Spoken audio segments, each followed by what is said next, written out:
Hello everyone and welcome back to Destiny. In a few mere hours we are going to be playing the Leviathan raid. It is the first raid for Destiny 2 and I can't wait. I honestly have no idea what to expect from it, but I think I'll be okay at a very comfortable 296 light. For this video I want to show you the build and loadout that I'm taking into the raid, so let's get right into it.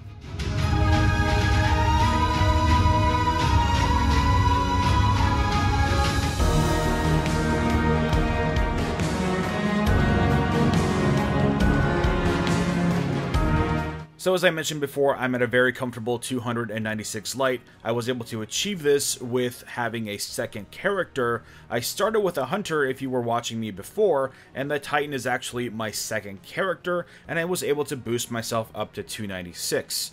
The only thing really holding me back is my chest piece. I just can't for the life of me seem to find a chest piece. I should be able to find one dropping at 291, so hopefully I'll find one of those soon. It'll help me boost a little bit further. But for my Sentinel build, I'm going to be going with the Code of the Protector, which is going to be helping me and my team with barriers and things like that. And then this gives us access to Ward of Dawn, which is always helpful during a raid. I feel like Defender is always what I've taken into the raids of Destiny 1, so it just feels right taking in a Sentinel. Moving on to my weapons, we start with the MIDA multi-tool. I figured the MIDA and the Mini are a pretty good pair to take in because of the benefits that they give you. The MIDA itself is a fantastic scout rifle. I'll be giving my full review later on once we get past all of this raid craziness. But for now, my first impressions are the MIDA multi-tool is probably the best scout rifle in the game in my opinion. The MIDA Mini tool, the best submachine gun in the game. So these are going to make a fantastic pair. I really like the Mini tool. It's super accurate and it just feels laser focused. I like the feel of the gun and everything just feels right with it. This is kind of an iffy pick and I'll show you that I have some backups. Submachine guns just don't quite feel right, but I figured it might be fun to take in the pair to the raid. But moving on to my power weapon, we have a Gentleman Vagabond, a pretty high impact sniper rifle. My only hesitation is that I felt that sniper rifles aren't the most effective power weapons to pick, especially when you have choices like a shotgun, a fusion rifle, or even a rocket launcher that seem to be able to dish out a lot more DPS in PvE activities. And sadly, I haven't been able to find something with triple tap or perfectionist or any of those kinds of perks. This one has the elemental damage burst, kind of like Sunshot, which is pretty fun. But aside from that, it's sort of just a run-of-the-mill super high impact sniper rifle. We'll see how that goes. But I suppose that's a pretty good way to transition into my backup arsenal. And we start with the Better Devil's hand cannon.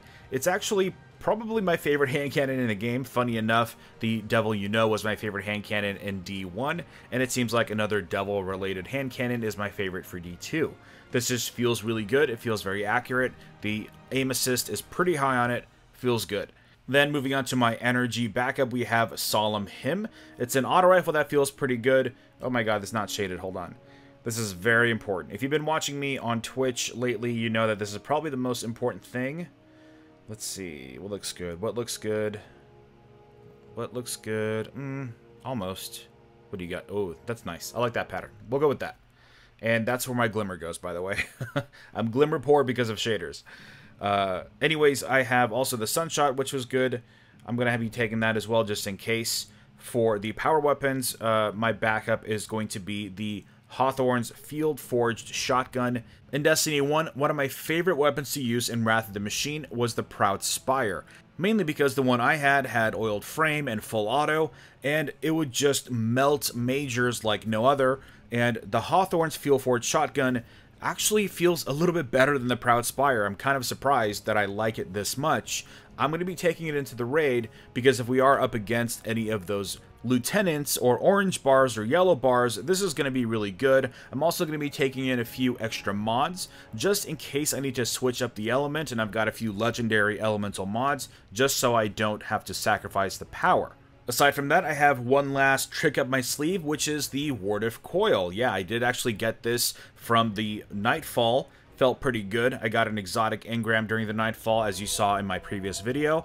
And on top of that, I think it was Cade's Luminous engram that also granted me the Prospector as well. So it was a pretty good day for me as far as exotics go. The Wardcliff COIL feels pretty good.